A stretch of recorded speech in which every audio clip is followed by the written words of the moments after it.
Buenas tardes. En nombre de la Asociación de Amigos de los Jardines del Retiro, os damos las gracias por haber venido a una nueva conferencia. Esta es una conferencia de otro de los tesoros que tenemos aquí muy cerquita, en el llamado Paisaje de la Luz. Y este es especialmente querido para los que somos de la rama botánica, pues porque es un tesoro pues lleno de arte, lleno de historia y de muchas plantas preciosas que nadie debía de faltar a conocer. Buenas tardes, queridos socios, amigos, señoras y señores.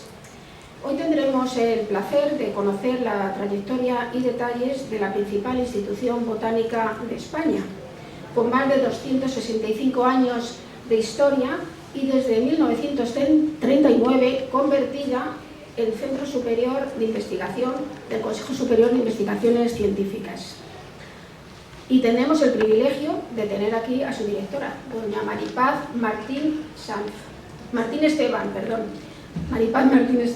doctora en Biología, en Micología y profesora de Investigación de Recursos Naturales del Consejo Superior de Investigaciones Científicas. Ella es responsable, además, del Grupo de Investigación Biodiversidad, Biogeografía y Sistemática Molecular de Hongos.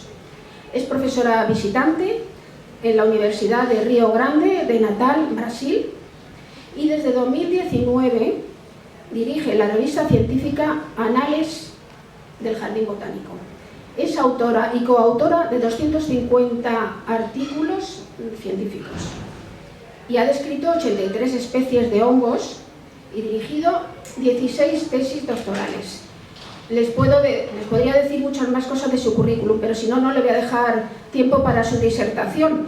Con lo cual, Maripaz, desde la asociación te damos la bienvenida. Agradecemos tu presencia en este magnífico centro cultural de Casa de Vacas. Muchas gracias.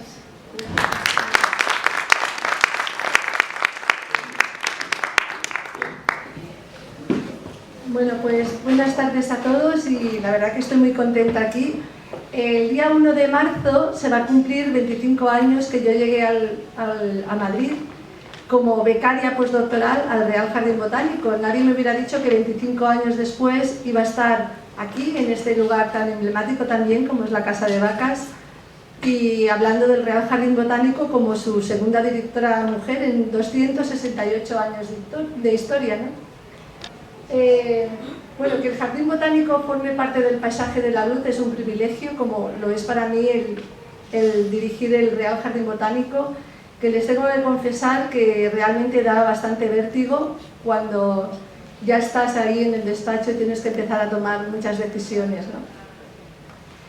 Como ustedes saben, la lista de Patrimonio Mundial de la UNESCO recoge todos los sitios que tienen un valor universal excepcional, ¿no? Y esta lista se creó en 1972 mediante la Convención del Patrimonio Mundial Cultural y Natural con el propósito de proteger el patrimonio considerado de importancia para toda la humanidad, digno de preservarse para las generaciones presentes y futuras.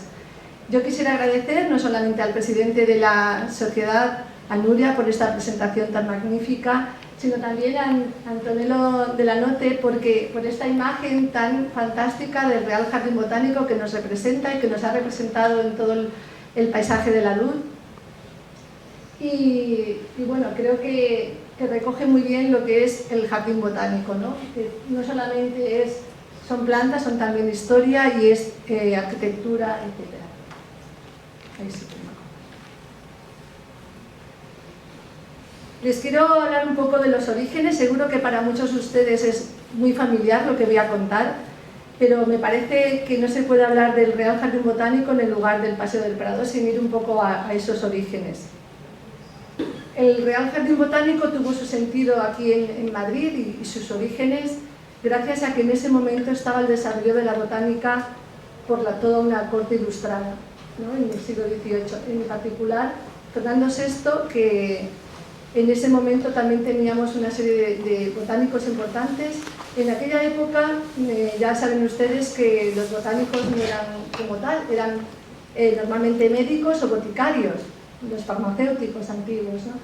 Y tres en particular, como son José Quer, José Ortega y Juan Minuar, José Quer, que era médico militar, José Ortega era boticario y además era durante mucho tiempo secretario perpetuo de la Real Academia Médica Matritense, y Juan Minuar, que había sido un botánico, bueno, también boticario, pero formado con una saga muy importante de botánicos de Barcelona, la saga Salvador. Los orígenes del Real Jardín Botánico están con José Quer. José Quer, este médico militar, que al establecerse en Madrid empezó a plantar las semillas que iba recogiendo por toda España y que intercambiaba con otros botánicos, y las plantaba en los jardines de sus amigos, ¿no? Entonces, hay 3 jardines donde él fue plantando sus semillas, que es la huerta de Casa Puerta frente a Sotoluzón, el jardín del Duque de Atrisco y luego el Conde de Miranda.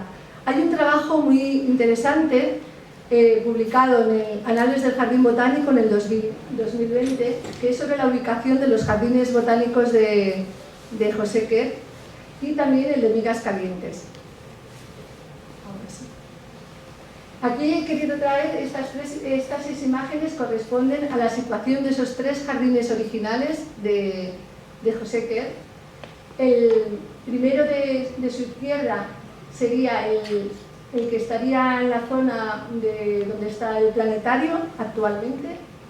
El segundo estaría en la zona muy céntrica de Madrid, está muy cerca por ahí la casa, como digo yo, del Ratoncito Pérez, que también es muy madrileño, ¿no?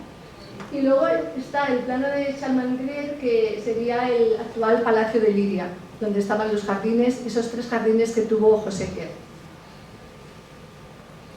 Pero Fernando VI, o sea, realmente consideraba que el tener esos jardines así, bueno, era muy bonito visitar esos jardines, pero que se tenía que tener un jardín botánico importante para ser como parte de otros jardines botánicos que había en Europa. Entonces, la orden real del 17 de octubre de 1755 fue el origen del Real Jardín Botánico, ¿no? Con estas palabras: se forma un jardín real para que en estos reinos se adelante el importante estudio de la botánica. Y la cuestión era dónde tener ese primer jardín, ¿no?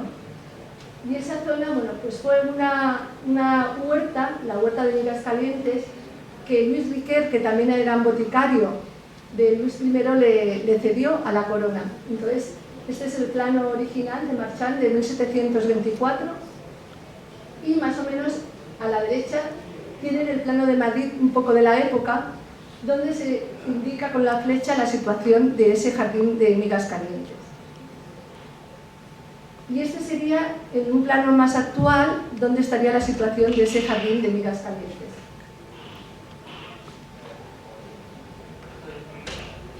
Parece ser que cuando llegó Carlos III a la corte, cuando falleció Fernando VI, él también era Carlos III le gustaba muchísimo la botánica, el estudio de los animales, o sea, la naturaleza en particular, y debió visitar el jardín de Migas Calientes y no le pareció que estaba a la altura de lo que él quería, que era un Madrid que fuera excepcional relacionado con el resto de las cortes europeas, ¿no? Y este es un pasaje que he encontrado en el libro de Carmen Ayón, que lo tienen aquí abajo, del Real Jardín Botánico, sus orígenes, y es un pasaje escrito por José Quer con los 2 volúmenes de la Flora Española. Entonces, en este pasaje dice: no sé vuestra majestad entrar en el Real Jardín Botánico de Madrid, pero tan de paso y por tan poco tiempo que no ha sido posible formar el ramillete de flores, ni escoger y coger las frutas para ofrecer a vuestra majestad, no solo como a huésped tan honrado, sino como a dueño y conservador del mismo Real Jardín. Confieso, señor, que como primer demostrador perdí ocasión tan feliz. Porque parece ser que siempre que llegaba alguien de la corte real al Jardín Botánico de Migas Calientes, se les entregaba un ramillete de flores. Y en este caso, lo que hizo que, como no pudo estar en la visita de Carlos III, fue regalarle 2 tomos de su Flora Española. Así que, bueno, Carlos III decide que hay que buscar una ubicación mejor para el jardín de Migas Calientes, bueno, para el jardín botánico, el Real Jardín Botánico, y retomó lo que otros alcaldes de Madrid habían considerado, que era rehacer y darle más fuerza a todo el Paseo del Prado. Ya desde 1524, en el Archivo Real, hay documentos que indican la compra por la corona de algunas de las zonas del Paseo del Prado. Entonces, bueno, el 25 de julio de 1774 es cuando está la orden real para el traslado del jardín a la zona que sería la nueva ubicación que he puesto aquí, Prado Viejo de Atocha, que es como aparecen los nombres en los planos. La ubicación de este Prado Viejo de Atocha, este es un plano topográfico de Espinosa de los Monteros y Abadía, está más o menos donde he marcado ese círculo, la pueden conocer perfectamente, se puede ver justo muy al lado del círculo está la Basílica de Atocha, o sea, se ubica muy bien la zona en la que está.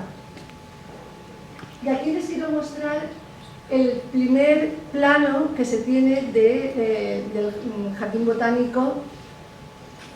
El plano es de Sabatini y más o menos es la estructura. Me imagino que casi todos ustedes habrán visitado el jardín, tendrán que el jardín es como un hexágono, ¿no? Con diferentes longitudes de los lados, y más o menos es la forma que tiene el jardín actual.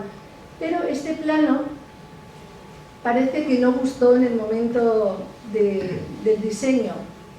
Primero porque parece ser que Sabatini no había hablado con los botánicos, entonces ahí había una primera disidencia entre lo que querían los botánicos.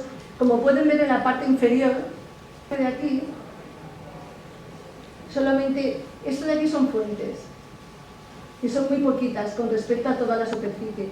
Y luego toda esta zona, parece ser, por lo que dice Carmen Añón, que es la experta en jardines y en historia de los jardines, era demasiado repetitiva con jardines botánicos famosos como el de Padua, que fue el primer jardín botánico de Italia de 1524. Entonces no había nada original en este plano para que fuera el futuro jardín botánico real. Este es el plano de Tadeo López, de 1781. Este es el diseño original atribuido a Villanueva. Entonces aquí ya pueden ver en esta parte, que es muy interesante, ya son todos los cuadrados que hay con diferentes fontines. Cada cuadrito de estos tiene un fontín. Y también tiene esta estructura, y luego esta parte de aquí eran todo para macetas. Y ya están un elemento básico del Real Jardín Botánico, que es el pabellón Villanueva, que según la profesora Tellería, que está escribiendo un libro sobre los 250 años de la historia del Jardín Botánico, me comentaba el otro día, digo, ¿lo puedo decir en la charla que tengo que dar? Dice, sí, tú dilo. Porque le llamamos pabellón Villanueva a este pabellón tan conocido, ¿no? De aquí. Pero parece ser que en los estudios actuales la estructura que tiene el pabellón debería ser atribuida a Sabatini por la forma que tiene. Entonces parece ser que esto hay un debate realmente ahora si es de Villanueva o es de Sabatini. Yo se lo traía aquí porque siempre es bueno tener temas de discusión. Este es un plano muy similar al anterior, que es de 1786, de Manuel Gutiérrez de Salamanca, y sobre todo lo he traído porque en este plano lo que sí que tenemos de elementos de Sabatini es el cerramiento que hay aquí y esta puerta.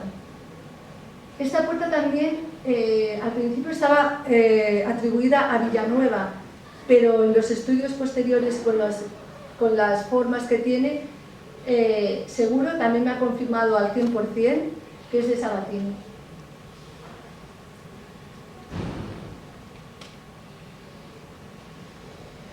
Y bueno, he traído estos cuadros que son muy conocidos, además estaba en la presentación de la charla, de Luis Pared de Alcázar. ¿Por qué? Pues porque aquí está el cerramiento de piedra, que este está atribuido a Sabatini, y también la puerta real o la puerta del rey, que es de Sabatini. Y también he traído este otro cuadro, ya para dejar a los dos grandes arquitectos por igual. En este cuadro de José María Abrial y Flores de 1835, este es el Museo del Prado, aquí estaría la puerta que da Murillo, que esta sí está atribuida a Villanueva, y también toda esta reja atribuida a Villanueva, el diseño.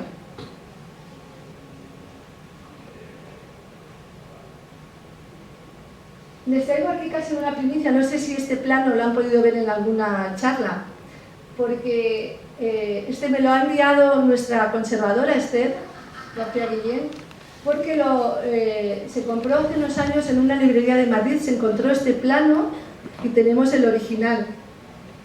Y ya es muy interesante, porque es de 1857, ya estamos en la época de Isabel II, ya hemos pasado por otros reyes. Y aquí pueden ver algo distinto, y es esta estructura del jardín, que ya no es tan... Antes en los otros planos anteriores estaban macetas, pero aquí ya hay un diseño, y un diseño al gusto de lo que es un jardín isabelino, un jardín romántico, en el que hay estructuras y formas geométricas, pero todas con muchas redondeces y círculos. Y luego, bueno, mostraré alguna fotografía para que vean la diferencia entre este tipo de jardín y el jardín un poco neoclásico, que es más rectangular. Este plano de Areto y Larrinaga de 1875 es muy similar al anterior, y lo he traído ¿por qué? Porque aquí está muy claro toda la superficie que tenía el jardín botánico en aquella época. Normalmente ahora lo que tenemos del jardín botánico es esta parte, más o menos esta estructura. Aquí estaría el Museo del Prado. Aquí estaría lo que sería la calle de Moyano, porque todo esto que era nuestro jardín también, pues se fue cediendo para construcciones, por ejemplo, el Ministerio de Agricultura, para hacer la propia calle Moyano, pero bueno, eran en total unas 2,5 hectáreas. Y cómo me gustaría tenerlo ahora yo en mi jardín, la verdad.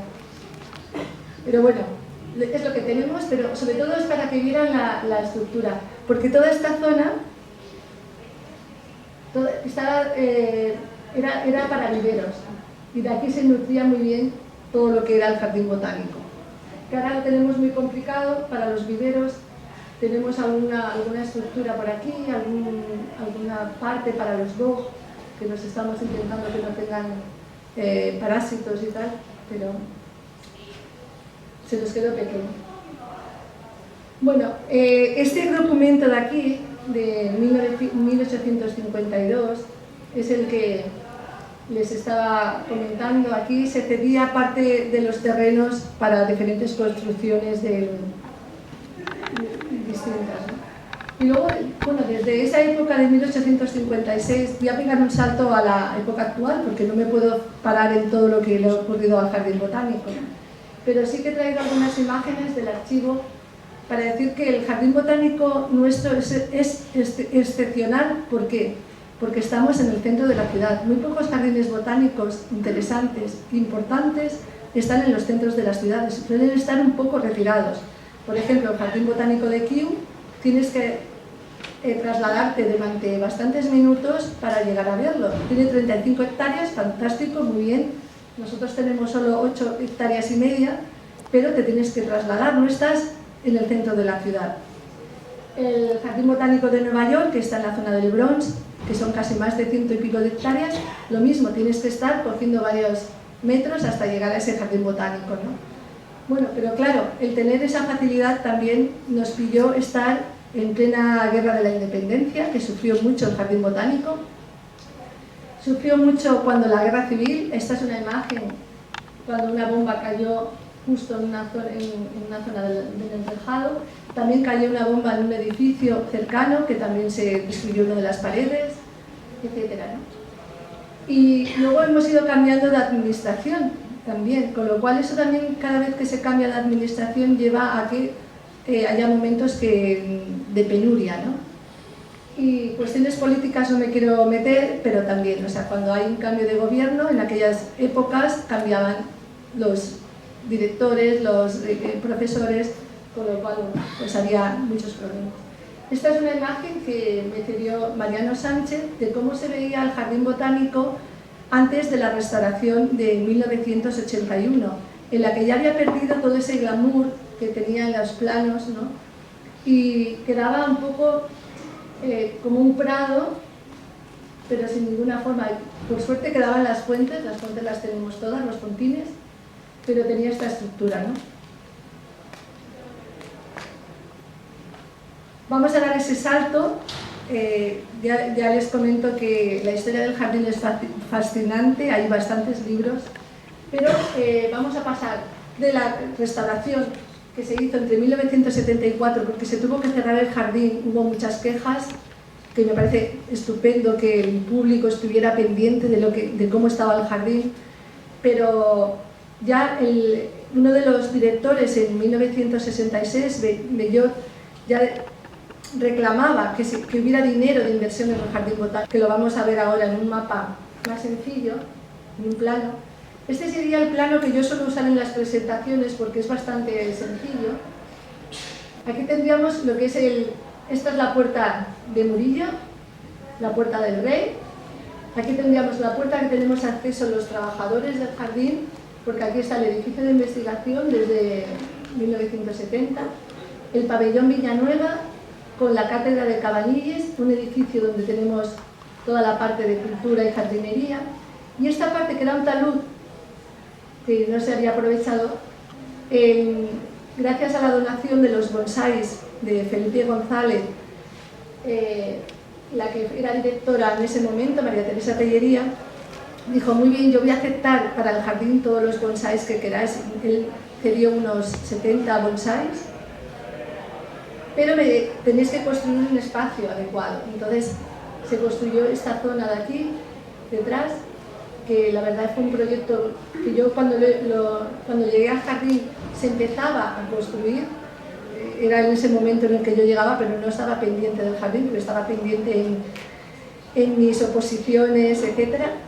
Pero si ustedes lo ven y lo ven con ojos de cariño, verán que es un talud que está muy aprovechado, porque encima está toda la exposición de bonsáis, pero es que debajo tenemos sala de seminarios, el invernadero de los bonsáis, está la sala de trabajo del conservador que tenemos de bonsáis, bueno, y luego muchas puertas, que es como si fuera un jardín mágico, donde podemos guardar todos los ateliers y todo de los jardineros también. O sea que es un espacio que está muy bien pensado y estructurado. Este de aquí es el plano de la flor, que es como lo hemos llamado, es el jardín botánico, es como una parte del jardín botánico isabelino romántico. Hay dos grandes fuentes aquí, que también son del estilo romántico, porque son fuentes que el chorro sale en 3 caños, típico de los jardines románticos. Y luego aquí tenemos, bueno, toda esta zona, que es el jardín neoclásico. Esta terraza es la terraza de los cuadros y la terraza de las escuelas botánicas. Aquí tenemos diferentes zonas de plantas ornamentales, la rosaleda, plantas medicinales, la huerta, etc., ¿no? No les quiero cansar con esto, porque les voy a mostrar algunas partes del jardín con el mapa. Entonces, ¿qué tenemos de importante en nuestro jardín?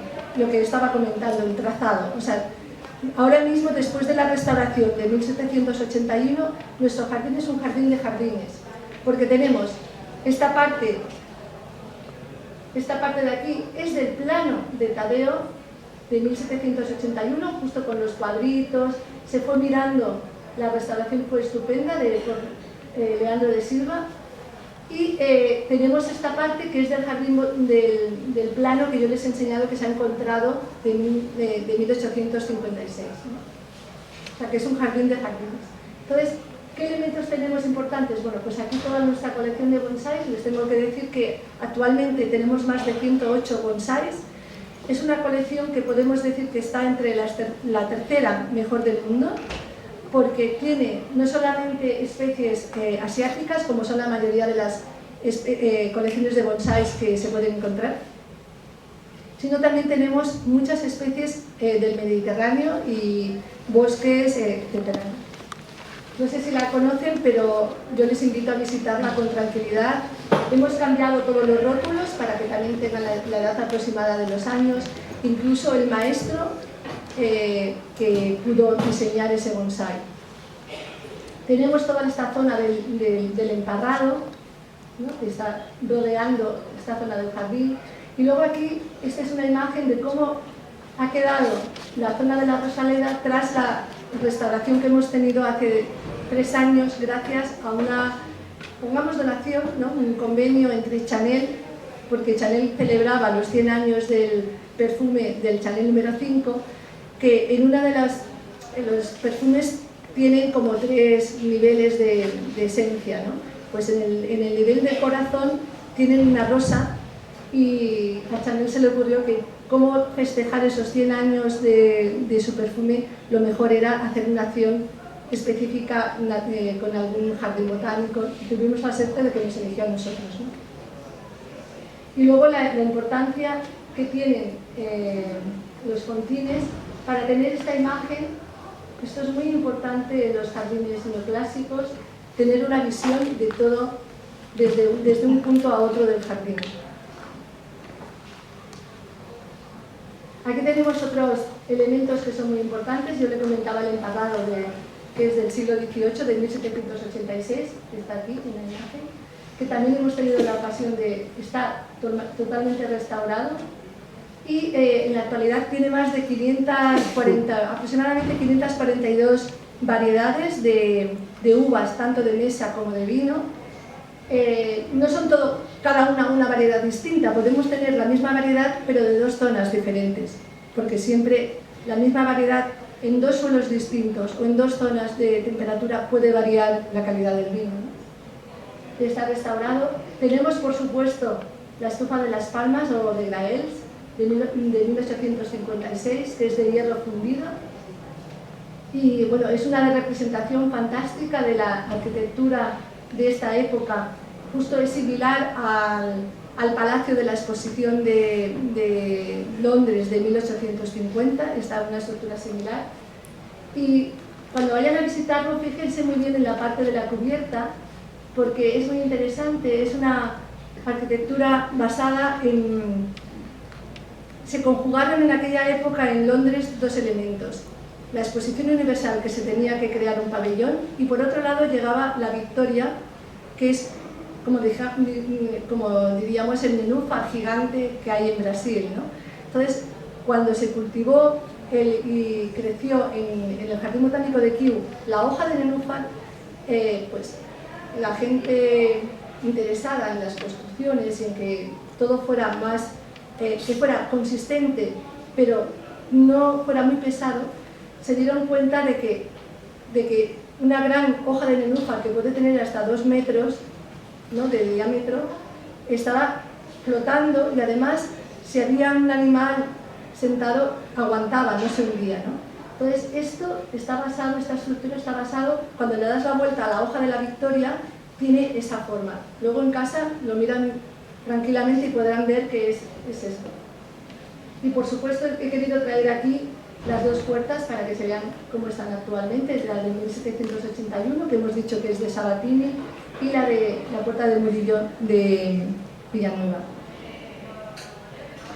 Por supuesto no podía dejar de traer, otra vez está aquí la fotografía de Antonielo, del pabellón Villanueva. He traído algunas imágenes de archivo porque es verdad, el Jardín Botánico es un museo vivo, y como museo vivo no siempre está a la altura de lo que nos gustaría. O sea, podemos tener épocas con muy buena lluvia, pero épocas como la Filomena, que nos da que nos destruye después de haber estado con la pandemia, todavía nos pone más problemas al jardín.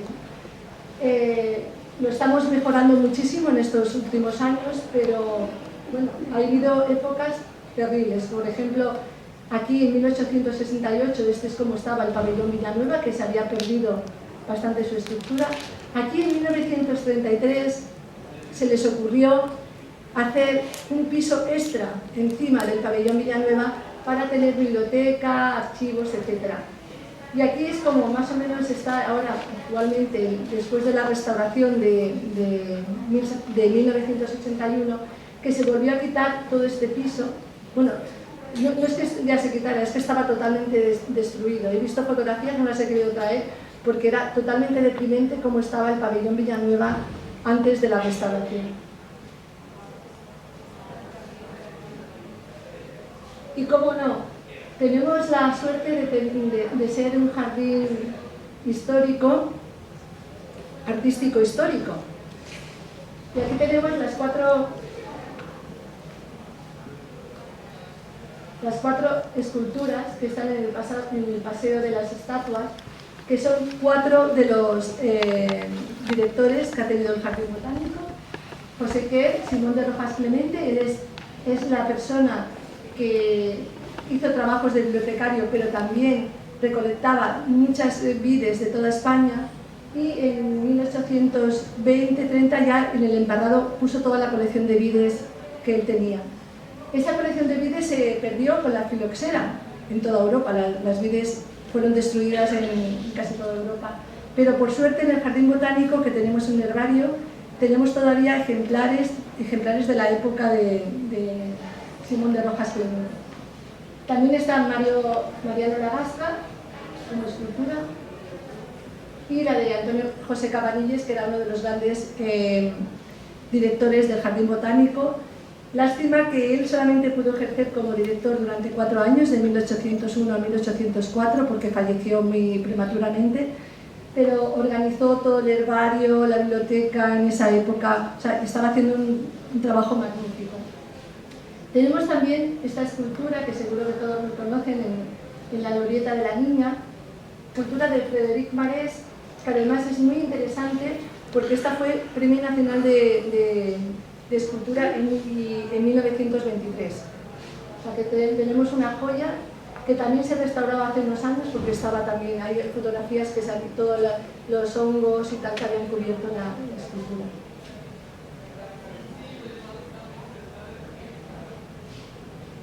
Pero el Jardín Botánico, bueno, yo les he mostrado la parte que el público suele tener acceso, pero el Jardín Botánico es mucho más. Tenemos unas grandes colecciones, y esas colecciones están repartidas entre el herbario, que esta es una muestra de lo que tenemos varios sótanos de herbario. Actualmente 1.300.000 especies, es el herbario mayor que tiene de España, con 25.000 tipos. Y son colecciones desde el siglo XVIII, porque son muchas de las expediciones botánicas y expediciones que seguimos haciendo. Yo en los últimos 25 años he tenido la oportunidad de recolectar, no trabajo en plantas, pero trabajo en hongos, de recolectar de Tailandia, de Marruecos, de Cabo Verde, de Chile, de Brasil, de Ecuador, de Panamá, etc., ¿no? Entonces todo lo vamos uniendo a las colecciones del herbario. De las colecciones históricas también tenemos las láminas, como pueden ver aquí en el archivo. Tenemos 3.000 cajas con documentos y más de 15.000 dibujos originales de esas expediciones botánicas desde el siglo XVI aún. Y luego también libros, bueno, los libros como en una biblioteca normal, los más actuales, pero lo más interesante es que tenemos algunos libros de las primeras épocas de la imprenta, y tenemos los que llaman los iluminados, ¿no? Libros que están coloreados a mano. Por supuesto tenemos un banco de germoplasma que está bastante, o sea, el acceso es como escondido para proteger realmente a las semillas, y hacemos un intercambio de semillas con diferentes centros a nivel internacional. Y luego la UCAI, es con este nombre, es la Unidad Técnica de Apoyo a la Investigación. De hecho, yo llegué al Jardín Botánico hace 25 años para hacerme cargo de esta unidad. porque yo soy especialista en las técnicas que ahora todo el mundo conoce de la PCR, ¿no? Lo que hemos visto durante la pandemia, hacerse la prueba de la PCR y tal, pues yo empecé hace muchos años en mi tesis doctoral con esos métodos. Y bueno, les voy a hablar brevemente de las expediciones botánicas, que me lo comentó el presidente. Digo, bueno, me lo dijo ayer por la tarde, no me ha dado tiempo a hacer mucho más, pero he traído el periódico porque realmente hay una página, creo que la página 20, si no me equivoco, si no lo pueden buscar. En este periódico están en esa página las 5 o 6 expediciones históricas más importantes. Expediciones botánicas todas financiadas por la corona, Carlos III, Fernando VI, ahí me he equivocado, Fernando VI, Carlos III, está bien. Carlos III, Carlos IV, Fernando VII y Isabel II, sí. Que lo tenía mal el otro día y lo he conocido. Bueno, estos son los 4 reinados de las expediciones botánicas más importantes. ¿Y qué tenemos nosotros? ¿Qué es tan importante que eso, por ejemplo, en el paisaje de la luz fue muy valorado? Pues fue valorado que tenemos los pliegos en herbario. Aquí hay estas colecciones, miren, estas son de 1700 y algo. Esta colección que se sigue manteniendo bastante bien, se pueden hacer los estudios actuales. Esta es una lámina de una de las expediciones al Reino Nuevo de Granada, la actual Colombia, que es esta expedición es la que llamamos la expedición de Mutis, y también está la del Virreinato de Perú, que tenemos documentación escrita. Este es un ejemplo también de la expedición al Virreinato de Perú, es la de Hipólito Ruiz y José Pavón, los 2 botánicos más importantes, y nuestra colección de láminas antiguas en las que se refleja muy bien todas las partes de la planta. Sería como una actual fotografía, ¿no? Pero ahí mucho más elaborado. El pliego de herbario, y también en estas expediciones recolectaban maderas que eran importantes. En esta fue muy importante la recolectar la quina, como medicinal para las fiebres, etc., ¿no? Este es un ejemplo de la Real Expedición Botánica del Reino Nuevo de Granada. Está el ejemplar dibujado y pintado, que tenemos, como decía, las láminas originales, y también el ejemplar de herbario. Y aquí he traído este billete de 2000 pesetas, que ya no se ven, pero porque en la imagen está José Celestino Mutis, aquí, viendo una flor, que es justamente la flor que le dedica Linneo a él, que es la Mutisia. Entonces aquí tenemos, de esta colección hay más de 15.898 pliegos de herbario, como este, y 7.000 dibujos. Estos serían 2 de las láminas más icónicas de la colección Mutis, y esta colección ya en 2002 fue considerada por el Comité Regional para la América Latina y Caribe como algo excepcional. Es también de la UNESCO. Y comentarles eso, que el Jardín Botánico es mucho más, también hacemos investigación, y la Vicedirección de Investigación y Documentación, además de llevar las unidades de archivo, de biblioteca, de herbario, del Banco de Germoplasma y de la UTAI, lleva los 2 departamentos de Biodiversidad y Conservación y el departamento de Micología.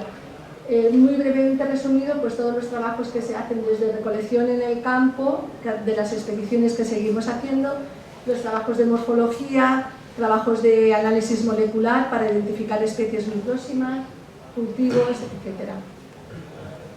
Y la Vicedirección de Jardín y Cultura Científica, además del jardín, que es lo que el público suele ver, también realiza una labor muy importante con las imágenes. La imagen que tienen en la izquierda son algunas fotografías de la Escuela Teller. Nosotros tenemos formación de jóvenes a partir de los 16, aunque en el jardín solamente pueden estar con 18 por el uso de herramientas peligrosas. De 18 a 25 años tenemos Escuela Taller para 2 certificados de profesionalidad, el de jardinería y el otro que sería del cuidado de árboles y palmeras con poda de altura. Y también hacemos muchísimas actividades culturales, como la imagen de la derecha, talleres, visitas guiadas, etc. Y también, bueno, yo para finalizar, no sé si es demasiado... tenemos muchas actividades de protocolo de relaciones externas. He traído algunas imágenes de lo de este año 2023, que ha sido desde tener que recibir, bueno, hemos recibido a Su Majestad nuestro Rey para una reunión. Él venía solamente para ver a su amigo Guillermo, el Rey Guillermo, de Países Bajos, pero nosotros estuvimos otras 6 horas trabajando con la comitiva de los Países Bajos, porque vinieron a hacer reuniones de trabajo. La imagen de al lado es de la que consideran la custodia de la corona de Rumanía, que ellos tienen casa real, aunque son república, y nos han donado muchas dalias. En la última imagen, aquí arriba, tendríamos la donación de planta de cacao, que es lo que estamos haciendo ahora. Estamos intentando que los cuadros de las familias recuperar muchas de origen natural. Entonces nos están llegando, con un trabajo que estamos haciendo bastante intenso con embajadas de todo el mundo, donaciones de diferentes plantas que no tenemos. Por ejemplo, el cacao se había intentado algunas veces en el jardín, pero no se había conseguido. Tenemos café, tenemos té, pero no el cacao. También, bueno, pues exposiciones botánicas, etc. Y yo, bueno, sobre todo la labor del jardín botánico no es únicamente de las direcciones actuales. Aquí quería reflejar diferentes direcciones. En esta imagen hay 4 de los directores que ha tenido el Jardín Botánico. Francisco de Diego Calonge, que estuvo cuando la restauración del todo el jardín, en 1781. Santiago Castroviejo, que falleció bastante joven. María Teresa Tellería, y el siguiente era Gonzalo Nieto. Por aquí hay otro director, que es Jesús Muñoz, y el antecesor mío debe estar en alguna imagen de por aquí, pero no lo he localizado, está muy pequeña. Y yo había traído esto para comentarles, pero estoy abierta a todas las preguntas que quieran. Y esta es una imagen de archivo de los años 50 de cómo estaba el Jardín Botánico y la zona de la Rosaleda. O sea, un aspecto muy distinto de lo que tiene ahora. Y sobre todo porque el boj que rodea cada uno de los cuadros no estaba. Eso es muy importante. El boj en los cuadros, para mantener en una estructura de un jardín neoclásico, es fundamental. ¿Qué problemas tenemos ahora mismo en los jardines botánicos de Europa? Que hay una plaga muy grave, que es la cidalina, que es una mariposa, ¿no? Pero pone los huevos, no, pero las orugas que salen son muy voraces y realmente están destruyendo el boj al comerse la parte de la raíz y la parte basal de la planta. Eso viene extra, no lo suelo contar, pero bueno, ya que los veo tan entusiasmados, les cuento más cosas del jardín. La oruga tiene diferentes fases, entonces la primera y segunda fase son más fáciles de controlar, pero cuando ya está en la tercera o cuarta es muy buena. Nosotros tenemos una zona del jardín ahora dedicada con la escuela taller a la producción de nuestro boj, y se está notando en muchas partes del jardín. Ahora si visitáis y veis zonas que hay plantitas de boj, no es que se esté muriendo, es que hemos puesto las plantitas nuevas que no tienen nada de cidalina. Bueno, estos son otros aspectos del jardín botánico de la época, de cuando estaba Juan Armada y Santiago Castroviejo. Antes de la restauración de 1981, veréis, reconocéis las partes del jardín, los que estéis acostumbrados. No era la sensación de un jardín como el que está ahora. Se había perdido todo, excepto que estaban los fontines. Y gracias a tener los fontines, se pudo hacer la restauración viendo y volviendo a crear los mapas, contando los cuadros con referencia al fontín, el espacio que tenían que tener. Y también dónde había que plantar árboles, porque en esos jardines, en el jardín neoclásico, se tiene que tener poca sombra. Bueno, estas son otras imágenes de 1981. Esto es ya casi cuando estaba toda la estructura ya hecha. Veis aquí las formas estas como un poquito de círculo y cuadrado, pero el frontín aquí en medio, pero todavía no estaba el plantado de muro, que fue lo último. Bueno, con este convenio que os comentaba de colaboración suscrito en 2021 con Chanel y el CSIC, lo que pudimos hacer en la zona de la Rosaleda, esto se hizo durante solo 2 meses. En 2 meses se hizo todo esto. Y se hizo gracias a la escuela taller, que tiene una directora, 2 monitores para el certificado de jardinería, que tiene 10 estudiantes normalmente, otros 2 monitores para el certificado de arbolado y de árbol y palmera, suele haber entre 2 monitores y 8 o 10 estudiantes, porque para ese certificado tenemos poca gente que quiera hacerlo, porque claro, se tienen que subir a árboles de 42 metros de altura y no todo el mundo está preparado para ello. Bueno, pues en esta restauración de la Rosaleda se hizo todo esto. Se renovó el sustrato, se reubicaron las especies porque no estaban todas por secciones. El mundo de la rosa es muy complejo.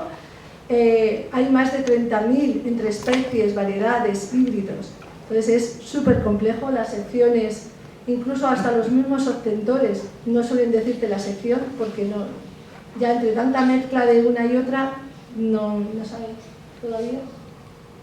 Se colocó la malla antihierbas no deseadas, se acolchó con madera triturada. Esta madera triturada es madera procedente de Filomena, de nuestro propio arbolado. O sea, la misma compañía que se llevaba la madera nos devolvía una parte ya triturada y así ellos tenían para acolchar y fue gratuito de alguna manera, ¿no?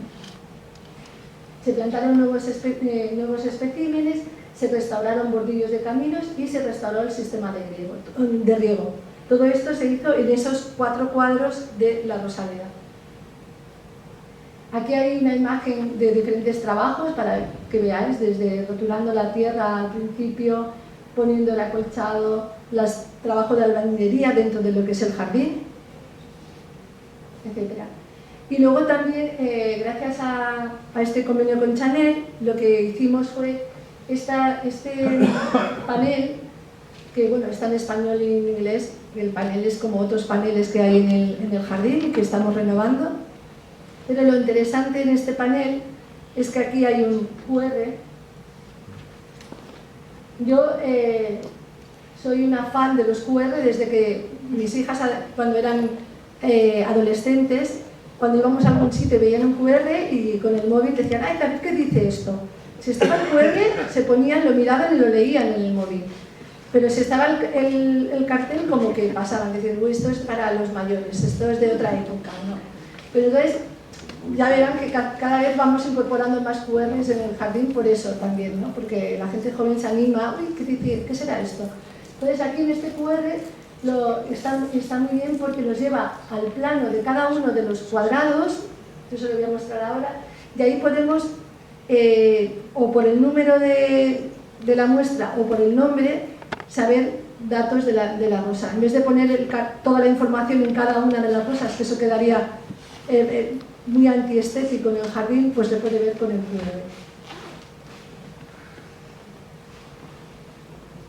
Este sería lo que nos lleva a ese panel de QR, el plano de los 4 cuadrados, y luego dentro de cada cuadrado, o bien por el número o bien por el nombre de la flor, llegaríamos, por ejemplo, a este listado de nombres.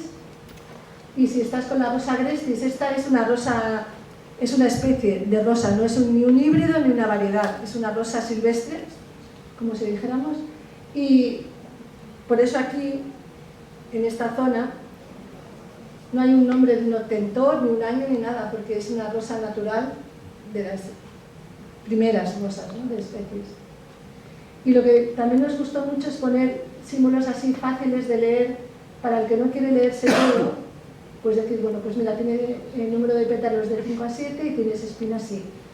Y lo curioso es ver a mucha gente cuando va a la Rosaleda y dice, no, eso no es una rosa, porque la gente, el público en general está acostumbrado a las rosas con muchos pétalos y esta pues es una de las rosas más auténticas, ¿no? De solo 5 pétalos. En esta, por ejemplo, que esta ya es un híbrido, esta es una rosa de las más antiguas, obtenida en jardinería, es de 1699, pero el obtentor no ha llegado, pero la verdad que la rosa es una rosa preciosa, muy bonita de color. Y aquí, bueno, después de muchísimo trabajo que estuvo concentrado en 2 meses, se levantaron todas las rosas, se levantó todo, se puso la tierra nueva con humus de gusano, o sea, se mejoró todo. Este sería el aspecto que tenía la Rosaleda cuando se inauguró. Vinieron muchísimos medios de televisión. Estaba la anterior presidenta del CSIC, Rosa Menéndez, el anterior director estaba aquí. El que no estaba en la otra foto está aquí, Esteban. Y también la persona, el CEO de Chanel. Y bueno, la verdad que quedó estupendo la Rosaleda. Estamos muy contentos. Este es uno de los aspectos de la Rosaleda actual. Y estas, como el convenio que tenemos con Chanel era de por 5 años, aquí tengo el listado de todas las rosas que se han podido comprar dentro de este convenio. En el 2021 fueron todas las que están ahí, las especies rosa palustre, rosa foénica, rubiginosa, etcétera. Muchos de las obtenidas, ¿no? Como la France, esta es muy importante. Ay, perdón, que no quería yo que saliera. Esta es la France, es una de las rosas más interesantes también, porque justo es el inicio de o marca la fecha entre las rosas antiguas y las rosas modernas, que es como a finales de 1800. Las rosas antiguas son aquellas rosas obtenidas normalmente, bueno, casi la mayoría en Europa, pues haciendo híbridos los jardineros, y las rosas modernas son aquellas rosas que también son híbridos, pero son híbridos con rosas que venían de Asia. Las rosas de Asia eran rosas con muchos pétalos, con menos perfume y con menos espinas. O sea, justo la rosa que nos gusta tener, bueno, al que le guste tener sus rosas en jarrones, en casa, ¿no? O para regalar. Pues esta es la France, es la que marca entre una rosa antigua y una rosa moderna. Estas son todas las del 2022 y 2023 que tenemos nuevas. Ahora este año tendremos que tener otras nuevas. Y aquí les quiero mostrar algunas de estas rosas que están en el listado. La rosa rubiginosa, rugosa, la Charles de Mills, el acromatela, el general Jacques Minot. Tiene una historia muy bonita el nombre de esta rosa, pero ahora mismo no recuerdo muy bien, pero sé que me impactó. La France, que es la rosa que les estaba comentando.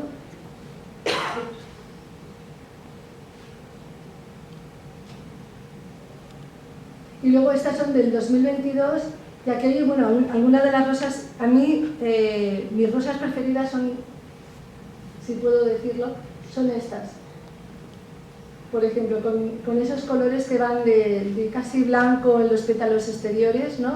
Al interior, que tiene esos tonos salmonados, un poco rosáceo, pero no llega a ser la rosa rosa, es el salmón, amarillo.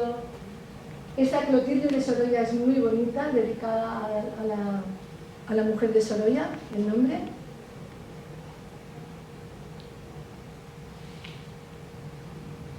Y luego tenemos pues unas rosas muy relacionadas con la investigación, como la de Margarita Salas, que tenemos 3 arbustos de ella.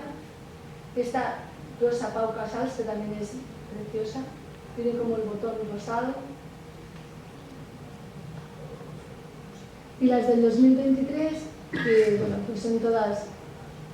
Esta me parece también muy interesante, como rosa. Cuando la ves no parece tampoco, no parece una rosa la deidad de hermanos, ¿no? Y nada más de la Rosaleda del Jardín.